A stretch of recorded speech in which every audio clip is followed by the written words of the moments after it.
वैद्य के हाथ में वही हंस है, ये देखिए। तुमने 2 जुर्म किए हैं। पहला, तुमने हमारे आदेश की अवहेलना की, और दूसरा, तुमने हमारे सैनिक को घायल किया। तुम्हें इसकी सजा तो मिलनी ही चाहिए। महाराज, मेरे बेटे को क्षमा कर दीजिए।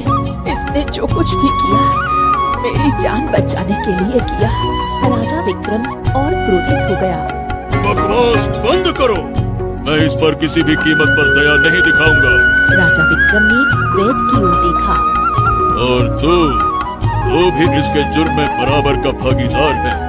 ये जानते हुए भी कि राजकीय तालाबों के आसपास किसी शिकारी का भटकना बना है, तूने इस शिकारी की सहायता की और मुझे शिकायत तक नहीं की जब ये हंस लेकर आया। सैनिकों, इस शिकारी, इस वैद्य और इसकी बूढ़ी माँ, तीनों को बंदी बनाकर कारागार में डाल दो।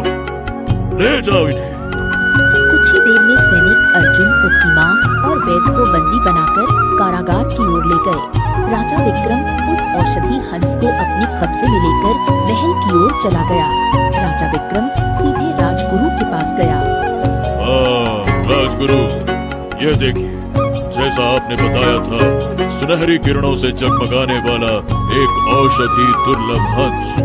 ये देखिए। राजगुरु ने उस दुर्लभ हंस को अपने हाथों में ले लिया।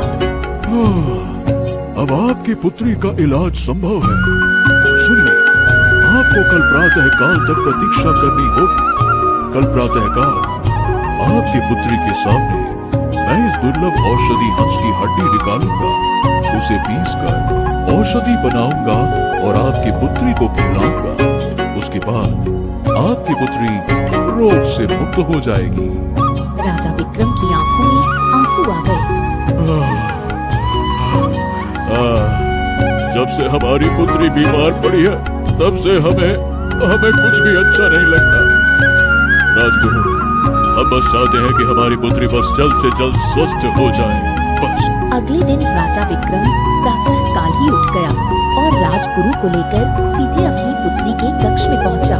राजा विक्रम की पुत्री राजकुमारी सौम्या बिस्तर पर उदास बैठी थी। मेरी पुत्री, अब उदास होने की आवश्यकता नहीं है।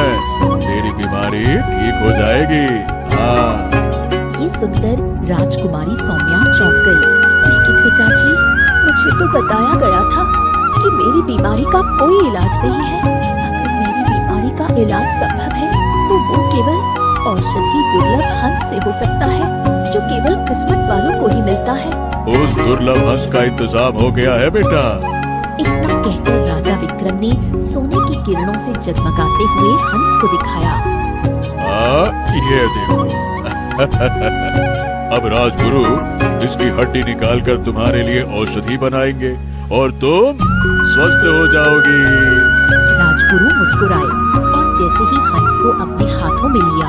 अगर तुम मुझे मारकर मेरी हड्डी निकालकर अपनी पुत्री को दे भी दोगे, तब भी तुम्हारी पुत्री स्वस्थ नहीं हो पाएगी। एक हंस के मुंह से मनुष्य की आवाज सुनकर राजा विक्रम, राजगुरु और राजकुमारी सौम्या चौंक गए। महाराज, ये साधारण हंस नहीं है। ये तो मनुष्य की आवाज में बात कर रहा है। हंस ने राजगुरु की ओर देखा। मैं औषधि हंस ही हूँ, लेकिन शायद तुम्हें नियम नहीं मालूम।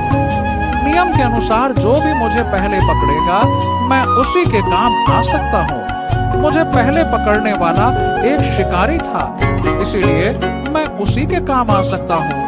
तुम्हारे मैं किसी काम का नहीं हूँ। ये सुनकर राजा विक्रम चौंक गया। परंतु वो शिकारी अपनी मर्जी से, बिना किसी डर और बिना किसी दबाव के स्वयं मुझे तुम्हारे हवाले करेगा। तभी मेरी हड्डियाँ तुम्हारी पुत्री के इलाज में काम आ सकती हैं। राजा विक्रम ने राजगुरु की ओर देखा।